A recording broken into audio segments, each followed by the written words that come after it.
অনেকদিন পর কলেজা ভুনা করলাম, সাথে সিটফিটা অসাধারণ হয়েছে আলহামদুলিল্লাহ। আজ আপনাদের কাছে শেয়ার করব কলেজা ভুনা আর সিটফিটা কিভাবে রান্না করতে হয়।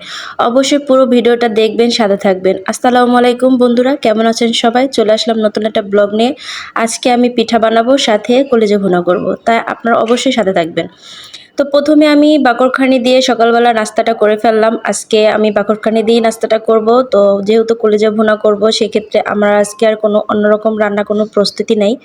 তাই ভাবলাম সকালবেলা এত প্যারা নেব না। আর পিঠা বানাইতে তো এমনিই অনেক প্যারা থাকে, অনেক কষ্ট থাকে। তাই সকালবেলা নাস্তাটা আর বানাইনি আজকে বাকরখানি আর গরম গরম চা দিয়ে আজকে নাস্তাটা করে ফেলেছি। পাকড়কানির সাথে দুধ চা তো অসাধারণ লাগে, না খেলেই নয়। এত ভালো লাগলো, অনেক ভালো লাগলো। সকালটাই ফ্রেশ মুড হয়ে গেল। তারপর দুপুরে রান্না করতে চলে আসলাম। প্রথমে আমি তেল দিলাম, তারপর এখানে আমি এলাচ, দারচিনি, তেজপাতা, তারপর কতগুলো পেঁয়াজ দিলাম।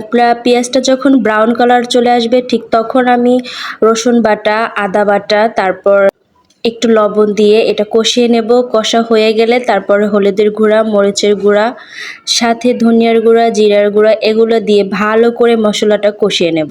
আমি কোনো পানি অ্যাড করি না, পুরো মশলাটা ভালো করে কষিয়ে ভাজা ভাজা করে তারপর আমি অন্যান্য যেগুলো মাছ রান্না করি কিংবা মাংস রান্না করি ভালো করে মশলাটা কষিয়ে দেন আমি এটা দিয়ে। তারপর কলিজার আলু, এটা কলিজাটা আমি আগেই ভালো করে সিদ্ধ করে কেটে নিয়েছিলাম। এটা আলু আর কলিজাটা আমি দিয়ে দেব, দিয়ে ভালো করে কষাবো। আর কলেজাটা যদি আগে থেকে সিদ্ধ করে তারপরে কেটে নেন তাহলে রক্ত রক্ত যে ভাবটা, তারপরে গন্ধ কোনো কিছুই থাকে না। এর জন্য আগে থেকে সিদ্ধ করে তারপরে কেটে নিয়েছি। তারপর আমি ভালো করে এটা কষিয়ে নিলাম। কষানো শেষ হলে তারপর একটু গরম পানি দিয়ে দেব। আমি কলিজা আর আলু মোটামুটি একটু সমান সমান না হলেও আলুর পরিমাণ মোটামুটি ভালোই দিয়েছি, কারণ আমি হচ্ছে পিঠা দিয়ে খাবো। আর এটা অবশ্যই একটু আলু না দিলে ভালো লাগবে না, কারণ যেহেতু আমি পিঠা দিয়ে খাবো সেক্ষেত্রে একটু বেশি আলু কিংবা একটু ঝোল ঝোল তরকারিটা থাকলে কি হয়, পিঠাটা খেতে অনেক মজা লাগে। আর আমি যদি এইটা অনেক ঘন করি তাহলে দেখা যায় পিঠাটা অত বেশি খেতে ভালো লাগবে না। তাই আমি হালকা পরিমাণ একটু পানি বা ঝোল রেখে দিয়েছিলাম কলিজার সাথে।